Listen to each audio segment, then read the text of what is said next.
zaman sekarang Bapak Ibu sudah merupakan zaman digital. Orang bilang katakan zaman teknologi, zaman yang canggih. Dan Bapak Ibu kalau biasa bekerja di dalam zaman digital ini pasti nggak jauh dengan yang namanya komputer.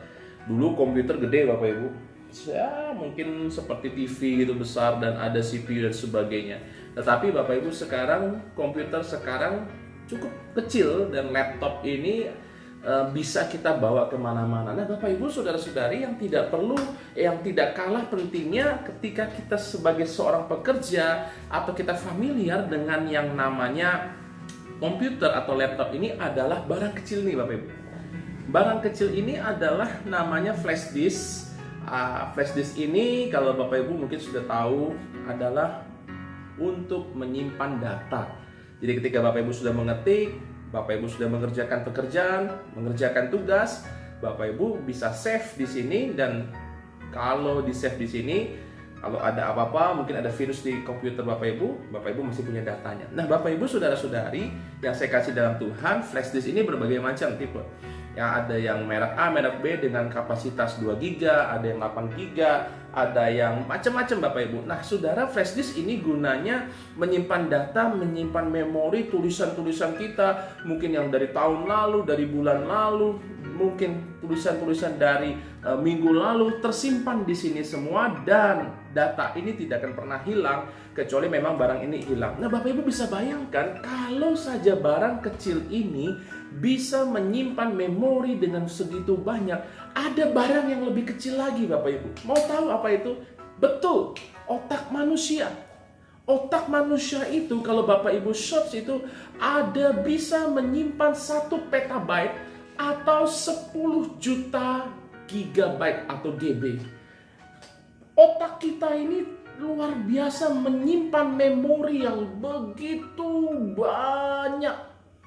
Kalau flash disk ini kapasitas 8 GB aja bisa menyimpan data yang luar biasa banyaknya, otak kita bisa bayangkan 10 juta gigabyte atau 1 petabyte. Otak ini benar-benar bisa menyimpan memori-memori yang dari dulu, mungkin dari kita masih kecil, dari waktu-waktu yang lampau. Nah permasalahannya Bapak Ibu saudara-saudari, yang tersimpan di otak kita, yang tersimpan memori ini banyak sekali. Baik yang baik, baik yang buruk, baik pengalaman diri sendiri, baik dengan pengalaman orang lain. Terlebih-lebih ketika kita pengalaman orang lain.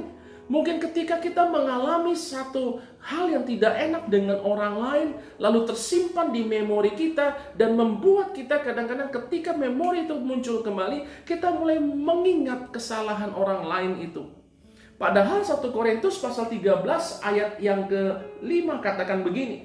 1 Korintus 13 ayat yang ke-5, ia tidak melakukan yang tidak sopan dan tidak mencari keuntungan diri sendiri. Yang bagian B katakan begini, ia tidak pemarah dan tidak menyimpan kesalahan orang lain.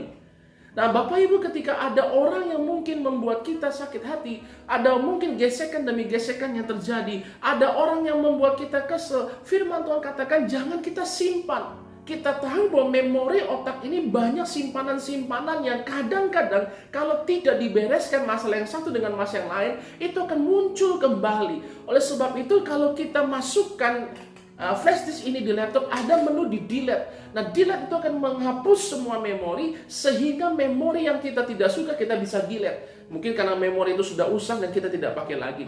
Begitu pula kita minta kemampuan Tuhan, memori-memori kita yang buruk, memori-memori kita yang mungkin tidak mengenakan kita, memori-memori yang otak yang mungkin membuat kita tidak bisa melangkah ke depan, bahkan intimidasi iblis sekalipun, kita minta sama Tuhan, Tuhan saya mau menghapus memori itu sehingga saya tidak lagi mengingat-ingat dan membuat saya susah melangkah maju. Oleh sebab itu Bapak Ibu saudara-saudara yang saya kasih di dalam Tuhan, ayo, jangan ingat-ingat masa lalu. Ayo, bangkitkan. Kita lihat ke depan, jangan lihat ke belakang. Kenapa kaca depan lebih besar daripada kaca spion? Karena masa depan itu lebih besar daripada kita harus melihat yang di belakang ini. Selama kita selalu melihat di belakang, kita tidak akan bisa melangkah maju ke depan. Selama kita selalu menyimpan kesalahan orang, kita nggak akan bisa yang namanya mengasihi orang. Oleh sebab itu, delete bagian-bagian yang tidak penting dalam hidup kita. Hapus memori-memori itu. Dengan kasih Tuhan, minta kekuatan Tuhan. Minta kita diberikan pikiran-pikiran yang positif. Sehingga pikiran-pikiran kita selalu ada yang baik-baik saja. Mari sama-sama kita berdoa. Bapa di surga, terima kasih Tuhan, Kau memberikan kami tubuh yang sempurna.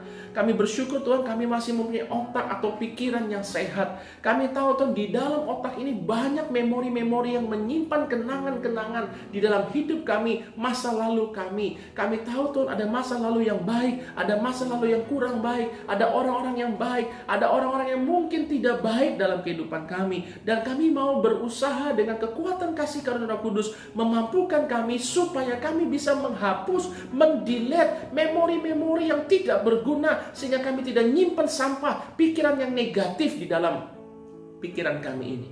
Mampukan kami Tuhan, sehingga kami bisa maju dan lebih maju lagi menatap masa depan ini.